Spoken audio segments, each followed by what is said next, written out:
So I finally got around to doing a clip on temples in Taiwan.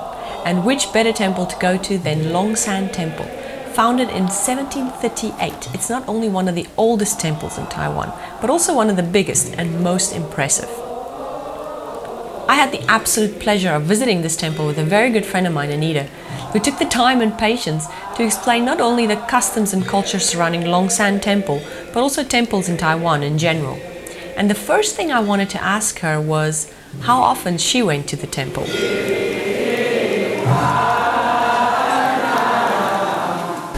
How often do you go to the temple? Like normally people who are Buddhists, how often do they go to the temple? Only when they have problem or? No, usually people go 2 times a month. Usually in the full moon, yeah. And they pray 2 times a month and burn the money, the paper money, 2 times every month. So you only go 2 times. What if you have? No, if you have a special request, you can go ask the temple what to do. Yeah. So they give it direction. Sometimes it's good. Some depend on yourself. Yeah. You want Buddha give you more calm. Mostly people come ask for calm down peace and make their thinking more clear. Yeah.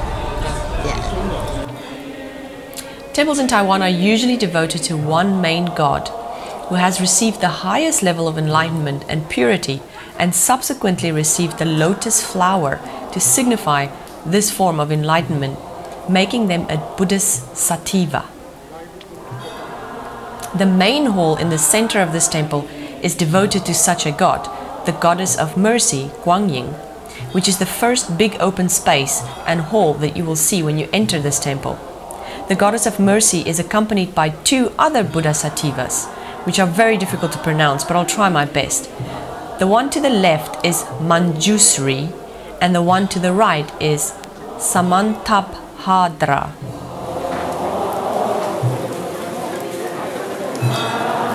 So when you go around the right of this main hall area, you will find some other gods too, but they do not have the title of the lotus flower.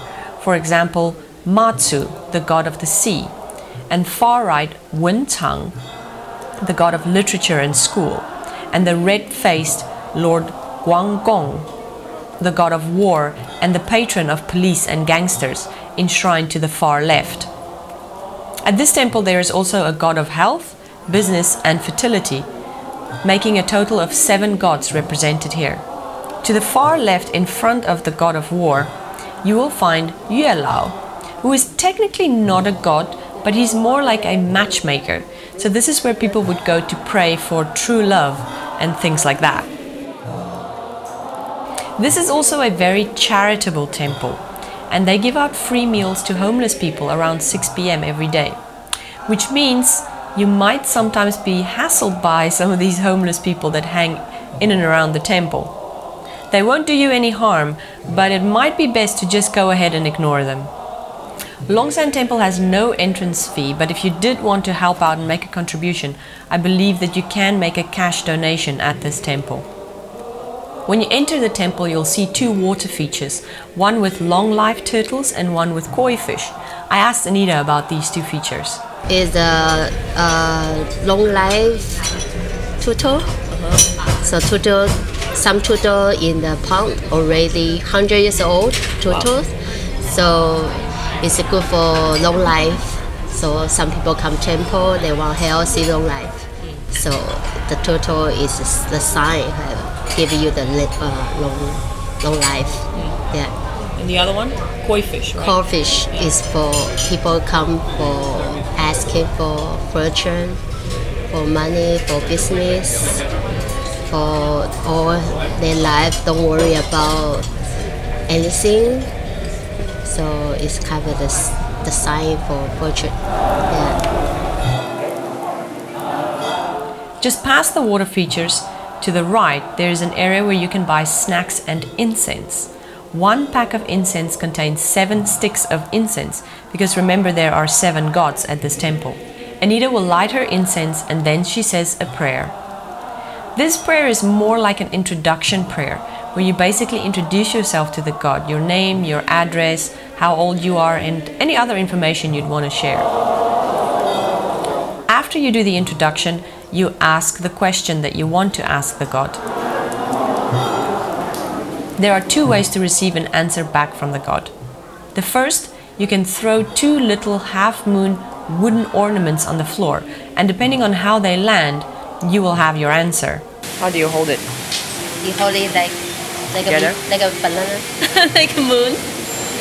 Half moon. And then you pray, you see your wish. You wish your career. You can say, oh, if I go to open the restaurant, it's good or not. And food I will tell you it's good idea or not good idea. If it's good idea, it will be like this. This is good idea. You will succeed. This is the perfect match. Yeah, one up, one down is match. Yes. Yes. But if it's two like this, it's not good. And two like this, also not good too. Alternatively, you can pick a stick from this container. It has a number on it. At the back of this area, you will see a chest of drawer type area with tiny little drawers. Find the corresponding drawer that has a number to match your stick. Inside this drawer, you'll find a stack of papers. You can take one of these papers. This will reveal the answer to the question that you've asked the God. It's written in very old formal Chinese, so you might have to ask one of your Chinese friends to help you translate it. Alternatively, there is a help desk on this compound, and they can help you with very basic English translations, if you so need. Oh, marriage, match, really good. Business, as usual, nothing big. Money, for money, if I want money, in the 4th season, I will get some money. You can take this paper home with you, and it's advisable to keep it on your person, or in a purse or in a wallet, but somewhere close to your body. This will further extend the good luck and the blessing that you have received from the God. This is the end of part 1 of my temple clip. In part 2, I'm going to show you how to drop the incense into the urns. We'll talk about the rules in the temple, and also how you can take a blessing as a souvenir.